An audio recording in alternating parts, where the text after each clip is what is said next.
Good afternoon, children. Now, this story is Mr. Meddle Does a Bit of Good. That's a change, isn't it? Once there came a magician to Meddle's village. He was very clever and knew a great deal of magic. His name was Sneaky, and he was just like his name. He was not a nice person. He was horrid to everybody, and they couldn't be horrid back because they were afraid of him. They stayed in their houses when Sneaky came by because they were so afraid he might take them to be his servants. But of course Meddle didn't stay in his house. Oh no, he was far too curious about Sneaky.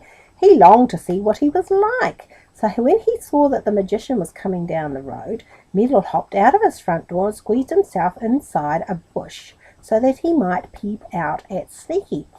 Sneaky wore very soft shoes that made no sound, and Meddle couldn't hear him coming at all. "I must peep out and see if he has come by," said Meddle at last. So he poked out his head, and just at that very time, Sneaky came by. He saw Meddle peeping out of the bush, and he stopped and he grinned. "Oh, spying on me! This won't do, my dear fellow, this won't do." And here is the magician. Look, his name is Sneaky. He looks a bit sneaky too, doesn't he? But hasn't he got on a nice magician's outfit? No, he's got his pointy hat and his lovely cape and those beautiful pointy slippers. Yes.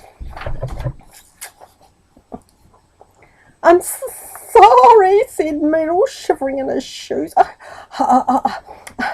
I just wanted to see what you were like." "Oh, you wanted to see what I was like, did you?" said Sneaky. "Well, you just come home with me and you'll see what I'm like. I need a servant."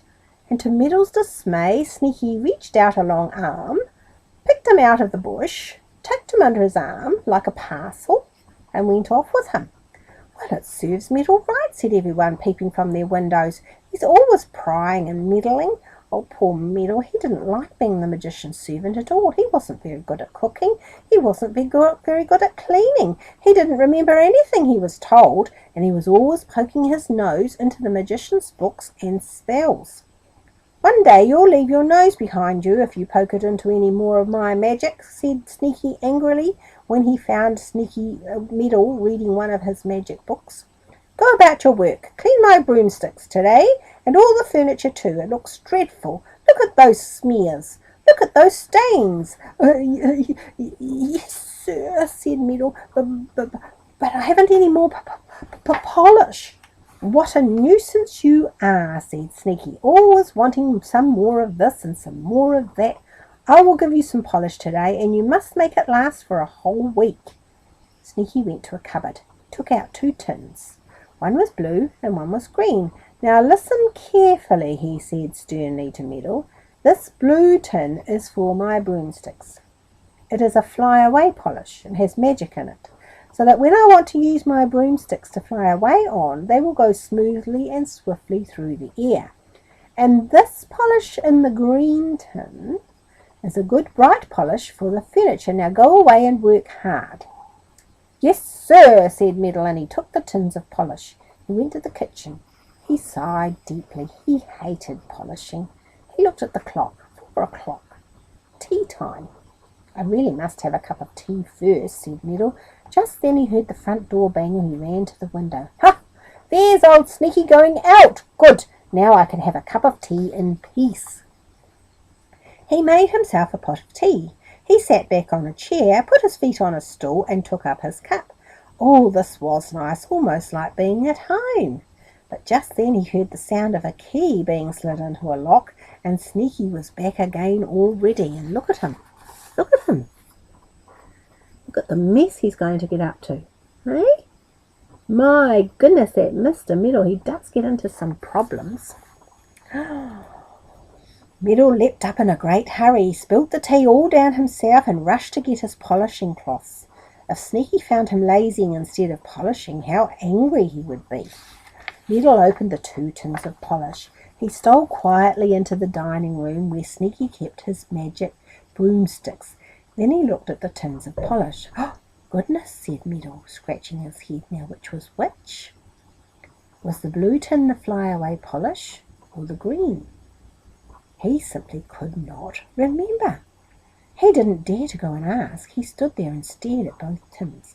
Well, I think Sneaky said the green polish was for his broomsticks and the blue polish was for his furniture, said Meddle at last. I'll do the broomsticks first. He began to polish the broomsticks with the green polish. They shone and glittered. Meddle did all 6 of the broomsticks and then turned to the furniture. He dabbed his cloth into the tin of blue polish. It was the flyaway polish, of course, but Meddle didn't think it was. I'll polish Sneaky's oak chair first, said Meddle to himself. That's about the most important piece of furniture in the room. So he began to polish the big armchair with the blue polish. My word, how that chair shone and gleamed. It was marvellous polish. And it was magic too, for whoever sat down in that chair would now fly away in it. Goodness knows where to. Oh, I'm tired, said Meddle at last. My arm aches. I must have a little rest. I'll pretend to be Sneaky and sit down in his chair. How grand I shall feel. Well, Meddle was just about to sit down in Sneaky's chair when the magician himself came into the room. How he glared at Meddle. What? You are daring to sit in my chair? He cried. Get out at once. He pushed Meddle so hard that the poor fellow went spinning into a corner and fell over all the broomsticks there. They tumbled across with a clatter. Ha ha! Laughed Sneaky, sitting down in his chair. How funny you look, Meddle! But his laughter soon stopped, and a frightened look came down upon his face. The chair was rising into the air. Hi! What's this? Stop! Stop! Yelled Sneaky. But the chair didn't stop. It flew up to the ceiling. Bang! It made a hole up there. It flew through the hole up through the roof. You wicked meddler, you've polished my chair with the flyaway polish, yelled Sneaky in a rage. Wait till I jump out and catch you. But it was too late for him to jump out. Crash! The chair flew through the roof and a shower of tiles fell down. Meddle stared in the greatest surprise. He ran to the door in the greatest surprise, and he ran and looked upwards, and there was Sneaky flying away in the old oak chair, up, up, up to the clouds. He got smaller and smaller the further away he got. Oh, said Meddle, he hardly believing his eyes. He sat down on the grass and wiped his forehead. Oh, he's gone! Simply gone! Just like that! All because I used the wrong polish. Well, well, well, it seems as if it's a good thing to be silly after all. The folk in Meddle's village saw the curious sight of Sneaky flying through the roof of his house away up to the sky. They came running to see Sneaky's house, and there they saw Meddle sitting on the grass. What happened? What happened? They cried. Well, you see, I polished Sneaky's chair with the wrong polish, explained Meddle. I used the flyaway polish instead of the furniture polish. I am always so foolish. And there is Sneaky going off in his armchair, see? And there's all the people thinking, what on earth's going on? And there is Meddle sitting on the grass thinking, oh, I've done something good after all. Why, Meddle, that was the cleverest thing you've ever done, said everybody. But I didn't mean to be clever, said Meddle. Honestly, it was a mistake. Well, good old Meddle. Fine old Meddle, cried everyone, and they all crowded round him and shook hands. Come to tea with me tomorrow, said one. Come and have some of my ripe plums, said another. Come and have a cup of cocoa with me, said a third. Well, Meddle was most astonished. He wasn't used to being made a fuss of. He liked it. It was nice. Oh, thank you, kind friends, he said. I think that now I've done one clever thing, I may perhaps be cleverer in the future. Anyway, I'll try.